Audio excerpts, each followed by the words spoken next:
Hey guys, welcome back to Father and Son Investing. This was the headline from the Wall Street Journal on August 7th. The U.S. lost 23,000 jobs in July while unemployment ticked lower. Not only did they lose jobs in July, but there were revisions for May and June, bringing the total jobs downward. So what does this say about your U.S. Treasuries? We're going to talk about that today. This is the state of the current U.S. Treasury market. Notice that all the yields here are down in red, but honestly, they're not down as far as I might have expected with that jobs report. In fact, the 30-year Treasury bond still holding at 5.2%. So let's just take a quick peek at what the jobs market would be expected to do to the U.S. Treasury market. So we know there was a loss of jobs for July. The report was in August, but it's July. June and July reports, so May and June actual job numbers were revised downward. This, of course, sends a little bit of rumbling through the U.S. Treasury market because people might think that we're starting to enter a recession, increased recession fears, and what do? They run to safety and start buying U.S. Treasuries. Well, when people start buying them, that increases the demand, which is going to raise the price and lower the yield.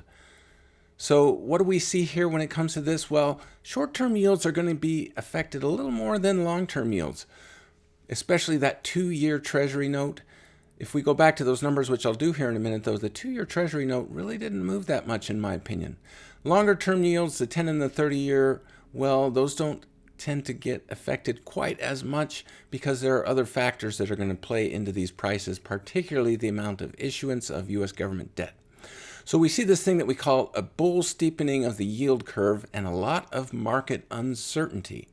We're all about education on this channel, so let's just quickly understand what bull steepening means. Well, it's bull because the positive market sentiment towards lower rates, and steepening because there's a difference between the long and the short-term yields. So essentially, we're going to see a bigger drop in the yields on the lower end, the Treasury bills and the 2-year Treasury note, while the 10-year and the 20-year and the 30-year would be expected not to move quite as much. We call this bull steepening.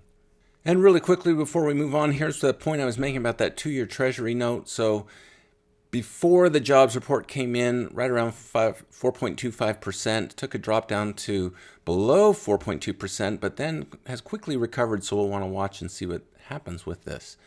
Now, the Fed is going to be eyeing next week's CPI report, the Consumer Price Index. That's not their preferred method of measuring inflation, but still an important data point. Should that come in hot, and the expectations are that it will, still more than 3% year over year, the Fed potentially faces a stagflation dilemma. What is that? Well, they've now got this jobs decreasing, and if that persists, this is going to be a problem for them. Meanwhile, while jobs are going down, inflation is staying high. So what is the Fed to do when it comes to any adjustments in their rates? If they try to raise rates to fight inflation, they're going to kill growth and potentially exacerbate job loss. Meanwhile, if they try to lower rates to support the jobs, they're going to fuel inflation and devalue the currency. This is the dilemma, stagflation, and I'm sure that they are not looking forward to this. So they're going to be paying close attention to next week's inflation data.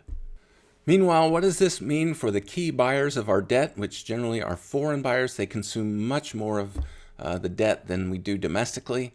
Well, the recent auctions, and this came in before this rather dismal jobs report, recent auction data for when it comes to foreign buyers shows that there's still strong interest from foreign buyers when it comes to our debt.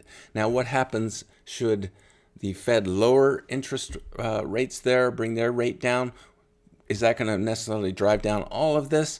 Not necessarily, because when those rates come down, there's going to be some cheaper hedging costs for these foreign buyers, and those hedging costs being cheaper may make this more attractive to them and help keep a floor potentially on our U.S. Treasury yields.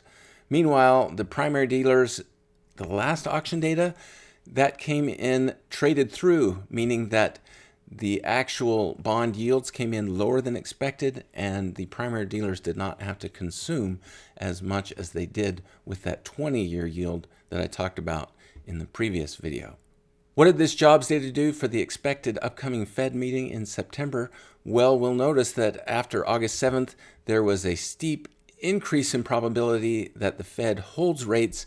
Meanwhile, that previous expected Fed hike, the odds of that came down significantly. So what might we expect for the September Fed meeting?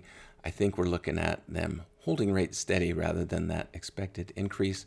So what does that mean for your U.S. Treasuries? Well, I think it means volatility, particularly at the lower end, although that volatility range to me seems rather narrow. Meanwhile, the 30-year bond just keeps chugging along above 5%. It's been there now for weeks, and I expect that it would continue to stay there really just based on the amount of U.S. government debt and the amount of issuance going on. I hope this was informative for you. If it was, please give us a thumbs up. Leave a note in the comments section. What do you think the Fed will do at the next meeting? Until next time, enjoy your investing.